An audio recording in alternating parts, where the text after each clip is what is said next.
Hello guys, this is Rahul. आज का जो टॉपिक है वो है एजुकेशन लोन के ऊपर। तो मैं आपको एजुकेशन लोन की डिटेल्स बताऊंगा, किस तरीके से आप एजुकेशन लोन ले सकते हैं, कितने तरह के एजुकेशन लोन हैं, क्या प्रोसेस है और किन को एजुकेशन लोन मिल सकता है। एंड मेरे पास पूरा सर्कुलर है। मैं देखिए अपने सर्कुलर्स को पब्लिकली शेयर नहीं कर सकता, मुझे अलाउड नहीं है। तो यहाँ पर जो भी डिटेल्स हैं मेरे पास ऑन रिकॉर्ड हैं। यहाँ पे आप एक बार बैंक में जा कर के भी कंफर्म कर सकते हैं मेरी बताई हुई बातों को। तो सबसे मेन चीज़ ये है कि आज आपको क्लियर हो जाएगा कि एजुकेशन लोन किन को मिलता है एंड एजुकेशन लोन के रेट ऑफ इंटरेस्ट क्या है। जो लोग मेरे चैनल पे पहली बार आए हैं उन लोगों को मैं बता दूं कि हम यहाँ पे बैंकिंग से रिलेटेड डिस्कस करते हैं। बैंकिंग से रिलेटेड मैं आपको अप टू डेट इन्फॉर्मेशन देता हूँ, मंथ ऑन मंथ बेसिस पर and day on day basis पर। तो हम यहाँ पर डिस्कस करेंगे और आज की जो तारीख है वो है 20 सितंबर 2022। दोस्तों, मेरी वीडियोस में तारीख बताना बहुत ज़रूरी है।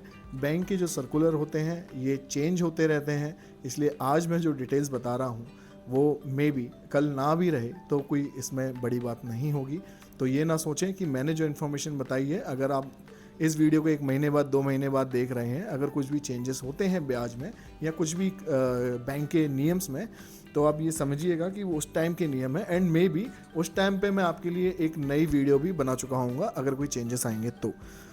हाल फिलहाल आज की बात करते हैं।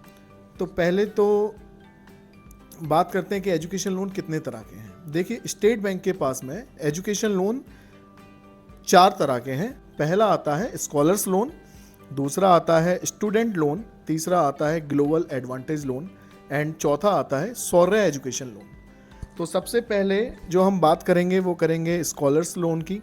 देखिए, स्कॉलर्स लोन क्या होता है। स्कॉलर्स लोन वो होता है 12th के बाद जिन बच्चों ने जो प्रीमियम कॉलेजेस हैं, प्रीमियम इंस्टीट्यूट्स हैं, उनमें क्वालिफाई कर लिया है, like IIM, IIT, NIT etcetera. Okay, तो इन कॉलेजेस के लिए आपने 12th के बाद में एग्ज़ाम्स क्रैक किए इन कॉलेजेस के एंड आपने ये एग्ज़ाम क्रैक कर लिए हैं।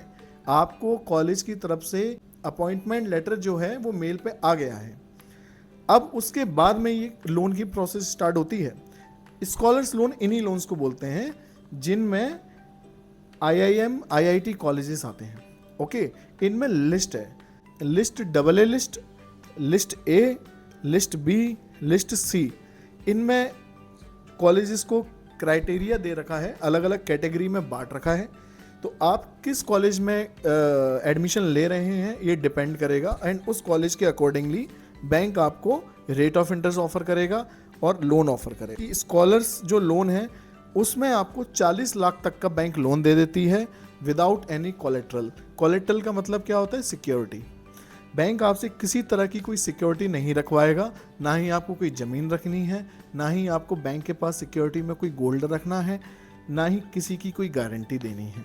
इसमें 40 लाख का लोन उन स्टूडेंट्स को दे दिया जाता है जो IIM, IITs के लिए ऑलरेडी उन्होंने उनके एग्ज़ाम्स क्रैक कर लिए हैं और उनके पास उनके अपॉइंटमेंट लेटर, ज्वाइनिंग लेटर आ चुका है। अब उसकी कंडीशंस क्या है? इसमें भी बैंक आपसे को ऑब्लिगेशन ले सकता है। को ऑब्लिगेशन क्या होता है? आपके पेरेंट्स के कुछ इनकम डॉक्यूमेंट्स भी ले सकता है, लेकिन अगर इनकम डॉक्यूमेंट्स नहीं है तब भी ये मत समझिए कि मेरे पेरेंट्स के पास इनकम डॉक्यूमेंट्स नहीं है तो बैंक मुझे लोन नहीं देगा। आपको लोन बैंक लोन दे देगा, ठीक है। अब इसका पेमेंट कैसे होता है? तो पेमेंट की बता दूं, जब आपने एडमिशन लिया, मैं एग्जांपल देता हूं आपको, लाइक IIM जम्मू, तो उनकी जो फीस है आई थिंक 15 लाख रुपए BBA की फ़ीस है और 15 लाख रुपए उनकी MBA की फ़ीस है। वो इंटीग्रेटेड कोर्स कराते हैं एंड वहाँ पर जो आपने मान लो फर्स्ट सेमेस्टर की 2.5 लाख रुपए फ़ीस है, तो अगर आपने एडवांस में कॉलेज में फ़ीस जमा कर दी है तो वो जो आप फीस जमा करेंगे वो फीस बैंक आपके खाते में रिटर्न कर देगा, ठीक है, फर्स्ट सेमेस्टर की। और नेक्स्ट सेमेस्टर की जो फीस है वो डायरेक्ट बैंक कॉलेज को देगा। तो आपको क्या करना है, डॉक्यूमेंट्स क्या देने हैं आपको? इसमें पैन कार्ड अनिवार्य है, पैन कार्ड कंपलसरी है। आपको पैन कार्ड देना है, आधार कार्ड देना है, कॉलेज से आया हुआ ज्वाइनिंग लेटर देना है, उनकी फीस स्ट्रक्चर जो भी है उनका, जिस तरीके से वो आपसे फीस डिमांड कर रहे हैं, उनका वो पूरा फीस स्ट्रक्चर ला के देना है एंड बैंक में कांटेक्ट करना है। तो बैंक आपको फीस स्ट्रक्चर के हिसाब से लोन सैंक्शन कर देगा, जिसमें कि आपका वहाँ रहना खाना पीना सब इंक्लूड हो जाएगा। ओके, तो मतलब फीस लगभग बैठेगी आपकी 30-31 लाख रुपए की, तो ओवरऑल 40 लाख का बैंक आपको लोन दे देगा, तो जिससे आपका वहाँ रहना खाना पीना हॉस्टल की फीस सब उसमें अरेंज हो जाएगी। तो ये तो था स्कॉलर लोन। अब इसके आपको रेट ऑफ इंटरेस्ट भी बता देता हूँ कि स्कॉलर लोन के रेट ऑफ इंटरेस्ट क्या मिलेंगे। जिस तरीके से आपका सेमेस्टर कंप्लीट होगा उस तरीके से बैंक यहाँ से पेमेंट डिसबर्स करेगी सीधे कॉलेज के खाते में। और मैं आपको फिर से बता दूं, जो फीस आप ऑलरेडी दे चुके होंगे वो फीस आपको रिटर्न कर देगी बैंक। मैंने जैसा कि आपको बताया था कि ये कैटेगरीज वाइज बटे हुए हैं, तो यहाँ पे 7.5% से लेकर के 8.95 तक का एजुकेशन लोन में ब्याज चल रहा है। ये डिपेंड करेगा आपका कॉलेज किस लिस्ट में आता है उसके ऊपर, ठीक है।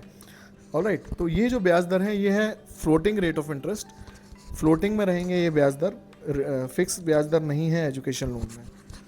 अब बात करते हैं, आई थिंक स्कॉलर आपको क्लियर हो गया होगा। दूसरा बात करते हैं स्टूडेंट लोन। तो अब सेकंड चीज़ है स्टूडेंट लोन के बारे में। स्टूडेंट लोन सबके लिए होते हैं जिन लोगों ने 12th पास कर ली है, हर एक बच्चा स्टूडेंट लोन ले सकता है। स्टूडेंट लोन 7.5 लाख तक अगर आप लोन लेते हैं तो कोलेटरल फ्री है, कोई भी कोलेटरल नहीं देना है। अगर आप 7.5 लाख से ऊपर का लोन लेते हैं तो आपको कोलेटरल देनी है एंड पेरेंट्स की को ऑब्लिगेशन दोनों में लगेगी। फिर से बता दूं, कोलेटरल मतलब सिक्योरिटी देना रहता है एंड को ऑब्लिगेशन पेरेंट्स की इनकम लगती है। जिन लोगों के पास पेरेंट्स की इनकम का कोई डिक्लेरेशन नहीं है, लाइक ITR है, अगर ITR नहीं है तो आप एक नगर निगम से आय प्रमाण पत्र बनता है, आप वो लाके दे सकते हैं। उसमें अगर आपकी सालाना इनकम 4.5 लाख से कम है तो आपको गवर्नमेंट सब्सिडी मिलती है।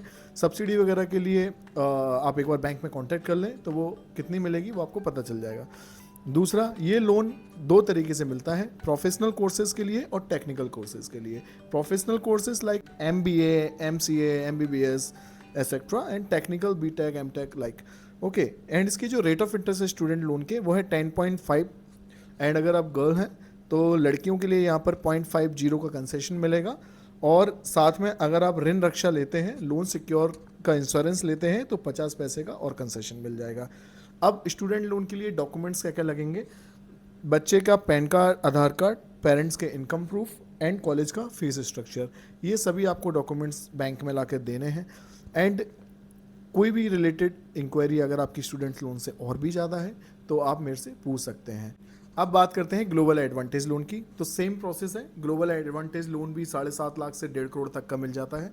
ये ग्लोबल एडवांटेज वो लोन है, इस स्कीम में आपको विदेश में पढ़ने के लिए लोन मिलता है, फॉरेन में स्टडी करने के लिए लोन मिल जाता है। दूसरी स्कीम है शौर्य एजुकेशन लोन। शौर्य एजुकेशन लोन है जिनके पेरेंट डिफेंस में हैं, इंडियन कोस्टल गार्ड में हैं, उन लोगों के बच्चों के लिए लोन मिलता है। इसमें भी सेम, सभी स्कीम सेम है। सो ये थी एजुकेशन लोन से रिलेटेड वीडियो। अगर आपको मेरी वीडियो अच्छी लगी, आपको कुछ चीज़ें समझ में आई तो मेरे चैनल को सब्सक्राइब कर दीजिए, लाइक कर दीजिए। थैंक यू दोस्तों, बाय।